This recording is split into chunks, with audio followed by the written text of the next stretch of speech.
ప్రియ దేవుని బిడ్డలారా, బైబిల్ చదవటం వినటం వల్ల మనలో విశ్వాసం పెరుగుతుంది.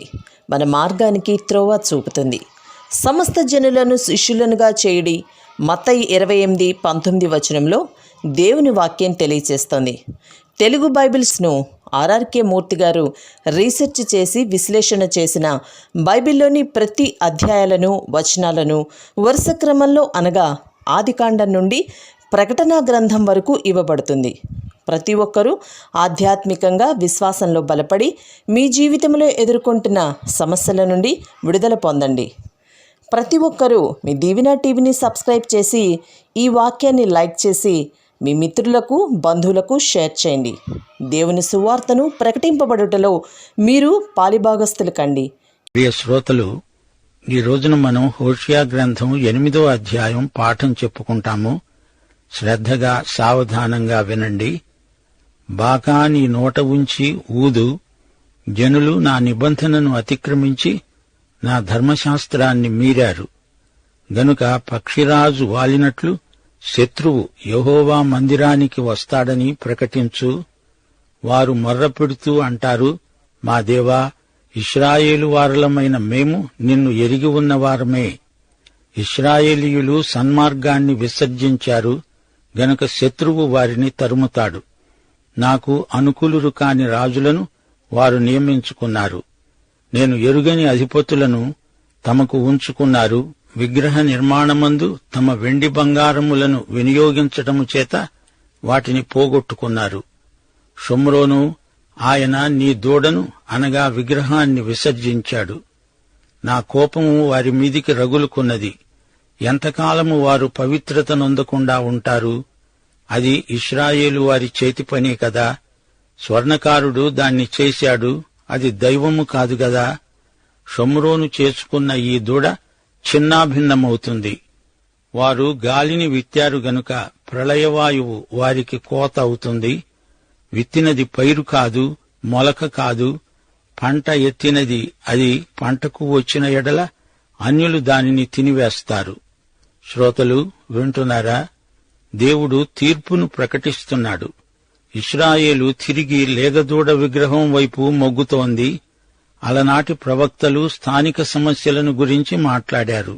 నిజమేగాని వారి సందేశం నాటికి నేటికి ఇంకా సుదూర భవిష్యత్తుకు అన్వయిస్తుంది.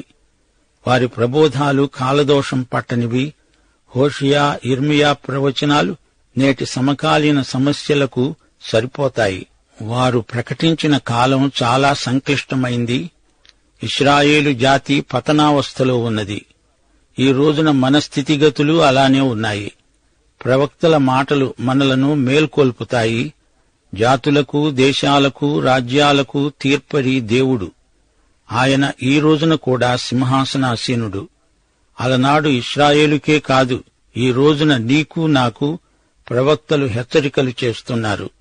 వారి స్వరం నేటికి చెవులున్న వారి చెవుల్లో రింగున మారుమోగుతోంది. దేవుని నుండి తొలగిపోయిన తరువాత ప్రజలు తమ రాజు వైపు, తమ ఐశ్వర్యం తట్టు చూచారు. వీరు చేసిన నిర్వాకం ఇదే. దేవుని నిబంధనను అతిక్రమించారు. ఆయన ధర్మశాస్త్రాన్ని మీరారు. వీరిని దేవుడు ఎందుకు చెరకు అప్పగించబోతున్నాడు? ఆజ్ఞాతిక్రమమే వీరి పాపం. దేవుని నిబంధనను వీరు భంగపరిచారు. దేవుడు అబ్రహాముతో నిబంధన చేశాడు. ఆ తర్వాత మోషేతో నిబంధన చేశాడు. ఆ నిబంధనలన్నీ ఇశ్రాయేలీయులకు వర్తిస్తాయి. వీరు దేవుణ్ణి సేవించకపోతే వీరు వాగ్దాన భూమిలో ప్రవేశించే ప్రసక్తే లేదు. తరువాత దేవుడు దావీదుతో నిబంధన చేశాడు. ఇశ్రాయేలీయులు ఈ నిబంధనలన్నీ భంగపరిచారు. దేవుడు మాత్రం తన నిబంధనకు కట్టుబడి ఉన్నాడు.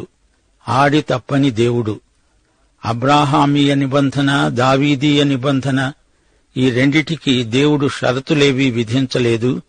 కాని మోషేతో దేవుడు చేసిన నిబంధన షరతులతో కూడినది. నిబంధనను మీరితే దేవుడు తీర్పు తీరుస్తాడు. తాత్కాలికంగా వాగ్దత్త భూమిలో వారు ప్రవేశించకుండా చేసినా వారికది శాశ్వత స్వాస్థ్యంగా ఇవ్వబడుతుంది అనే వాగ్దానం నిలిచి ఉంది. ఒక తరం గతించింది, మరో తరానికి అది నెరవేరుతుంది. వారు ఈజిప్టు నుండి విడుదల పొందారు. వారి అవిశ్వాసమును బట్టి ఆ తరం మనుషులు కనానులో ప్రవేశించలేకపోయారు. దేవుడన్నాడు, నాకు అనుకూలురు కాని రాజులను వారు నియమించుకున్నారు. నేనెరుగని అధిపతులను తెచ్చిపెట్టుకున్నారు. ఇశ్రాయేలును పరిపాలించవలసిన వారు దావీదు వంశీకులు మాత్రమే. యెరోబాము తిరుగుబాటు లేవదీశాడు. వీరు నియమించుకున్న రాజులలో ఒక్కడూ దేవుణ్ణి వెదకినవాడు లేడు. ప్రజలను దైవారాధనకు నడిపించిన వారు కారు. అందరూ విగ్రహారాధనకు ఉపక్రమించారు. యెరోబాము 2 బంగారు లేగదూడలను నెలకొల్పాడు. ఒకటి సమరయ్యలో, రెండోది బేతేలులో. ప్రజలు యెరూషలేముకు దైవారాధనకు అంత దూరం వెళ్లకుండా వారి కోసం 2 బంగారు లేగదూడల విగ్రహాలను స్థాపించాడు. ఇలాంటి రాజులను నియమించుకున్నందుకు దేవుని తీర్పు వారి మీదికి వచ్చింది. ఎంతకాలమని వారు పవిత్రత నొందజాలని స్థితిలో ఉంటారు అని అడుగుతున్నాడు దేవుడు. వారిలో అపరాధ భావన గూడు కట్టుకొని ఉంది. వారు అపరాధ మనస్సాక్షిని కూడా త్రోసిరాజని పాపం చేస్తున్నారు. ఓ షోమ్రోను, ఓ సమరయ్య, దేవుడు నీ లేగదూడ విగ్రహాన్ని గర్హిస్తున్నాడు. ఒమ్రీ రాజు కాలంలో సమరయ్య రాజధాని నగరమైంది. ఒమ్రీ అహాబు తండ్రి. అహాబు యెజెబెలును పెళ్లాడాడు. ఈమె తండ్రి సీదోనులో యాజకుడు, ఫెనీకీయుడు, బయలుదేవతారాధికుడు. యెజెబెలు తన పుట్టింటి నుంచి ఎందరో బయలు పూజారులను ఇశ్రాయేలు రాజ్యానికి తెచ్చింది. ఇశ్రాయేలీయులలో చాలామంది బయలు పూజారులు ఉన్నారు. వారు బయలుదేవత పూజకు అలవాటు పడినవారు. నా కోపము వారి మీదికి రగులుకొన్నది అంటున్నాడు దేవుడు. దేవుడు వారికి తీర్పు తీర్చబోతున్నాడు. సమరయ్య నేటి వరకు శాపగ్రస్తమైన స్థలం. అక్కడి ప్రకృతి దృశ్యాలు ఎంతో మనోజ్ఞమైనవి. అయితే ఏమి లాభం? దానిమీద దేవుని శాపం నిలిచి ఉంది. పూర్వం అక్కడ దంతంతో నిర్మించబడిన రాజసౌధాలు ఉండేవి. ఈ మధ్య తవ్వకాలలో ఆ ప్రాంతంలో ఎన్నో విచిత్రమైన దంతపు నగిషీ పాత్రలు, భరిణెలు దొరికాయి. దేవుడు సమరయ్యను కఠినంగా శిక్షించాడు. ప్రజలు దేవుని నుండి దూరమైపోయినందుకు ఈ తీర్పుకు గురి అయ్యారు. యెరోబాము స్థాపించిన లేగదూడలు ఏమైపోయాయో ఏమో. దేవుడు వాటిని చిన్నాభిన్నం చేశాడు. అది ఇశ్రాయేలు చేతి పని. అయితే తాము దేవుని సృష్టి. ఆ సంగతి మరిచిపోయి దేవుని తీర్పును వీరు కొని తెచ్చుకున్నారు. వీరి క్రియలకు ఫలితం ప్రళయవాయువు, కరువు. శత్రువు వారిని తరుముతాడు. శత్రువులు వీరి పంటలను తినేస్తారు, దిగమింగుతారు. 8వ వచనం, ఇశ్రాయేలు వారు తినివేయబడతారు. ఎవరికీ ఇష్టము కాని ఘటము వంటి వారవుతారు. వారందరూ అన్యజనుల మధ్య ఉంటారు. అడవి గార్ధపము తన ఆశ తీర్చుకొనబోయినట్లు ఇశ్రాయేలు వారు అష్షూరీయుల వద్దకు వెళ్లారు. ఎఫ్రాయిము కానుకలిచ్చి విటకాండ్రను పిలుచుకున్నది. వారు కానుకలిచ్చి అన్యజనులలో విటకాండ్రను పిలుచుకున్నా ఇప్పుడే నేను వారిని సమకూరుస్తాను. అధిపతులు గల రాజు పెట్టే భారము చేత వారు త్వరలో తగ్గిపోతారు. ఎఫ్రాయిము పాపమునకు ఆధారమైన బలిపీఠాలను ఎన్నెన్నో కట్టారు. అతడు పాపము చేయడానికి అవి ఆధారములయ్యాయి. నేను అతని కొరకు నా ధర్మశాస్త్రమును పరిపూర్ణముగా రాయించి నియమించినా వాటిని అతడు అన్యములుగా ఎంచాడు. నాకు అర్పించబడిన పశువులను వధించి వాటిని భుజిస్తారు. అట్టి బలులయందు యెహోవాకు ఇష్టము లేదు. త్వరలో ఆయన వారి దోషమును జ్ఞాపకమునకు తెచ్చుకొని వారి పాపములను బట్టి వారిని శిక్షిస్తాడు. వారు మరల ఈజిప్టుకు వెళ్లవలసి వచ్చింది. ఇశ్రాయేలు వారు తమకే నగరులను కట్టించుకొని తమ సృష్టికర్తను మరిచిపోయారు. యూదావారు ప్రాకారములు గల పట్టణాలను చాలా కట్టారు. అయితే నేను వారి పట్టణాలను అగ్నిచే తగలపెడతాను. అది వాటి నగరాలను కాల్చివేస్తుంది. ప్రియశ్రోతలు వింటున్నారా? ఇశ్రాయేలు యొక్క విమత ధోరణులను, అన్యమత వైఖరులను దేవుడు గద్దిస్తున్నాడు. ఇశ్రాయేలీయులు తినివేయబడతారు అంటున్నాడు దేవుడు. ఉత్తరాది 10 గోత్రాలు ఎక్కడున్నాయో ఏమైపోయాయో ఎవరికీ తెలియదు. వారు అన్యజనులలో ఉంటారు, ఎవరికీ ఇష్టము కాని ఘటములై ఉంటారు. ఇది దేవుని తీర్పు. చెర నుండి వచ్చిన తరువాత ఈ గోత్రాలు యూదాలో కలిసిపోయారేమో. అప్పటి నుండి ఈ 10 గోత్రాల జాడ తెలియదు. వీరు లోకమంతటా అటూ ఇటూ చెదిరిపోయారు. ప్రస్తుతం ఇశ్రాయేలులో ఉన్న యూదులకు 4 రెట్ల మంది లోకంలో చెదిరిపోయిన వారే. అడవి గార్ధపము అనగా అడవి గాడిదల్లాగా అష్షూరు సహాయం అభ్యర్థించారు. కానుకలిచ్చి వేశ్య వెటకాండ్రను పిలుచుకున్నట్లే ఉంది అంటున్నాడు దేవుడు. అయితే దేవుడు అష్షూరును శిక్షాసాధనంగా వాడుకొని ఇశ్రాయేలుపై ఈ విధంగా చర్య తీసుకున్నాడు. ఎఫ్రాయిము పాపిష్టి బలిపీఠాలను ఎన్నెన్నో నిర్మించారు. బలిపీఠం ఆరాధనకు ప్రతీక. దేవుడు ఇశ్రాయేలుకు బలిపీఠమొకటి అనుగ్రహించాడు.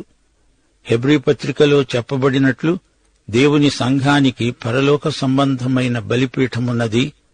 ఈ రోజున దేవుని సింహాసనం మనకు కృపాసనమే. యేసుక్రీస్తే మనకు ప్రధాన యాజకుడు. ఆయన కృపాసనముపై నుండి మనందరి కోసం నిరంతర విజ్ఞాపన చేస్తున్నాడు. బలిపీఠం ఆరాధన కోసమే ఉద్దేశించబడింది. ఎఫ్రాయిము పాపమునకు ఆధారమైన బలిపీఠాలను ఎన్నెన్నో కట్టాడు. అతడు పాపము చేయడానికి అవి ఆధారములయ్యాయి. ఇశ్రాయేలు పూర్తిగా మతాచారాలకు అమ్ముడుపోయింది, విగ్రహారాధనలోకి పడిపోయింది. అందువల్లనే ఇశ్రాయేలు మీదికి కఠినమైన తీర్పు వచ్చింది. విగ్రహాల వల్లనే ఇశ్రాయేలుకు ఆధ్యాత్మికంగా ఎంతో నష్టం వాటిల్లింది. శ్రోతలారా, ప్రియ సోదరీ సోదరులారా, గ్రహించండి. మతాసక్తి, మత దురహంకారాలలో ఆధ్యాత్మికత బొత్తిగా ఉండదు. పితృపారంపర్యమైన వ్యర్థ ప్రవర్తన మతానికి పెట్టింది పేరు. మతం మానవతకు చేసిన మేలేముంది? ఆధ్యాత్మిక విలువలను మతం ఎత్తిచూపజాలదు. మతం కాదు, మానవతకు యేసుక్రీస్తే రక్షకుడు, విమోచకుడు. దేవుడు ధర్మశాస్త్రమును రాయించి ఇచ్చినా అదేదో అన్యమైనదిగా ఎంచాడు ఎఫ్రాయిము. అనగా దేవుని ధర్మశాస్త్రంలో ఏముందో వారికి తెలియదు. రాయబడిన వాక్యం మనకివ్వబడింది. అందులో ఏముందో ఎవరికి తెలుసు? ఎంతమందికి తెలుసు? అదే ఇశ్రాయేలుపై దేవుని తీర్పు. దేవుని వాక్యమును గురించిన అజ్ఞానం చాలా ప్రమాదకరమైనది. బైబిలు దేవుడు చెప్పింది, రాసింది, రాయించింది. బైబిలు వాక్యాన్ని సమయమనక అసమయమనక సంఘం ప్రకటించాలి. ప్రసంగ వేదికపై ఉన్న దైవసేవకుడు లౌకిక వ్యవహార దక్షత, వ్యాపార యాజమాన్య నైపుణ్యము గలవాడై ఉండనక్కర్లేదు. అతడు కల్తీ లేని దేవుని వాక్యాన్ని పంచిపెట్టాలి. అది అతని ఏకైక కర్తవ్యం. వాక్యాన్ని బోధించని కాపరి కాడు. అతడు సంఘాన్ని నడిపించలేడు. ఏదో లాంఛనప్రాయంగా బలులర్పిస్తారు. మాటలు మాత్రం యాంత్రికంగా పలుకుతారు. పడికట్టు మాటలు, అప్రయత్నంగా అవి వారి నోటి నుండి దొర్లుతాయి. అంతకు మించి మరేమీ లేదు. అట్టి బలులయందు యెహోవాకు ఇష్టము లేదు. త్వరలో వారి పాపాలను బట్టి వారిని శిక్షించబోతున్నాడు దేవుడు. మరల వారు ఈజిప్టుకు వెళ్లవలసి వస్తుంది. బబులోను అష్షూరును జయించింది. అప్పుడు 10 గోత్రాల వారు చాలామంది బబులోనులో ఉన్న తమ వారిని కలుసుకున్నారు. ఈ విధంగా యూదావారితో వీరు కలిశారు. ఆ తరువాత అందరూ కలిసి వాగ్దత్త భూమికి తిరిగి వచ్చారు. యిర్మీయా గ్రంథంలో చెప్పబడినట్లు బబులోను చెరకాలంలో అనేకులు ఈజిప్టుకు వెళ్లారు. హోషేయ ఇదే సంగతి ప్రస్తావిస్తున్నాడు. ఇశ్రాయేలు తన సృష్టికర్తను మరిచిపోయింది. అయినా దేవాలయాలు కడుతోంది. యెరూషలేము దేవాలయానికి బదులు వీరు దేవాలయాలు భారీ ఎత్తున నిర్మించసాగారు. దేవుని గుర్తింపు పొందిన దేవాలయం యెరూషలేములోనే ఉంది. యూదావారు ఏమి చేస్తున్నారు? వారు ప్రాకారము గల పట్టణాలను నిర్మిస్తున్నారు. యూదా కూడా పాపం చేసింది. ఆ తరువాత దేవుడు వారిని కూడా శిక్షిస్తాడు. మొదట ఇశ్రాయేలు రాజ్యంలోని దేవాలయాలు ధ్వంసం చేయబడతాయి. ఉత్తర ప్రాంతమంతటా చివరికి శిథిలాలు మిగిలాయి. నెగెబు, ఎస్ట్రెలోన్ ప్రాంతాలన్నీ దేవుని శిక్షకు గురికావటం గమనించాలి. పక్షిరాజులాగా అనగా గరుడ పక్షిలాగా శత్రువు వచ్చి ముట్టడిస్తాడు. బాకా ఊదండి, హెచ్చరిక చెయ్యండి. అష్షూరు వచ్చి మీద పడుతుంది. వారు ఆక్రందన చేస్తున్నారు, మొర్ర పెడుతున్నారు. గాని వారి ఆక్రందన యథార్థమైనది, హృదయపూర్వకమైనది కానే కాదు. అందులో పశ్చాత్తాపం బొత్తిగా లేదు. ఇశ్రాయేలు సన్మార్గాన్ని, మంచితనాన్ని విసర్జించింది. దేవుని ఒడంబడికను, ఆయన శాసనాలను, విధానాలను విడిచింది. వారి నాశనానికి కారణం విగ్రహ పూజ. దూడ విగ్రహం హేయమైనది. ఉత్తర రాజ్యానికి రాజధాని షోమ్రోను. జాతి అంతటికి షోమ్రోను ప్రతీక. లోకంలో హేయక్రియలన్నిటిలో విగ్రహ పూజ హేయాతిహేయమైనది. ఇది దేవునికి కోపం తెప్పించే పని. విగ్రహానికి, సత్య ఏక దేవునికి ఎలాంటి పొత్తు లేదు. ఏ విగ్రహానికి పూజ చేసినా అది దేవునికి చేరదు. గలతీ పత్రిక 6వ అధ్యాయం 7వ వచనం, మోసపోకండి, దేవుడు వెక్కిరించబడడు. ఎవడు ఏది విత్తితే అదే పంట కోస్తాడు. ఇశ్రాయేలీయులు అష్షూరు వారి మధ్య చెరలో ఉన్నారు. గొప్ప శిక్ష. దేవుని కోసం ప్రత్యేక ప్రజగా ఉండవలసిన ఇశ్రాయేలుకు ఎలాంటి దుర్గతి పట్టింది. అన్యులతో సమానమైపోయింది. దేవునికి ఎందుకు పనికిరాని ఘటమైపోయింది. సాయపడతాము అని మాట అంటే చాలు, ఎవరికైనా ఎంతైనా డబ్బు చెల్లించడానికి ఇశ్రాయేలు వారు సిద్ధంగా ఉన్నారు. సత్య ఏక దేవునికి కాక అసత్య దేవుళ్లకు వారు బలిపీఠాలు నిర్మించారు. ఈ పూజలన్నీ దేవునికి వారు వ్యతిరేకంగా చేసిన పాపమే. ధర్మశాస్త్రం సంపూర్ణమైనది. దేవుడే దీన్ని రాయించాడు, నియమించాడు. మోషే రాసిందంతా దేవుడు రాయించిందే. మోషే దేవుని కలం. ఇశ్రాయేలు వారు ఎంత చెడిపోయారంటే వారి ధర్మశాస్త్రం వారికే వింతగా కనిపిస్తోంది. సరే, విగ్రహాలకు కాదు, దేవునికే వారు బలులర్పించారు. అయినా ఏమి లాభం? వారిలో యథార్థత లోపించింది. గనుక వారి ఆరాధనను దేవుడు అంగీకరించడు, ఆమోదించడు. అష్షూరు వారు చాలామందిని చెరగొనిపోయారు.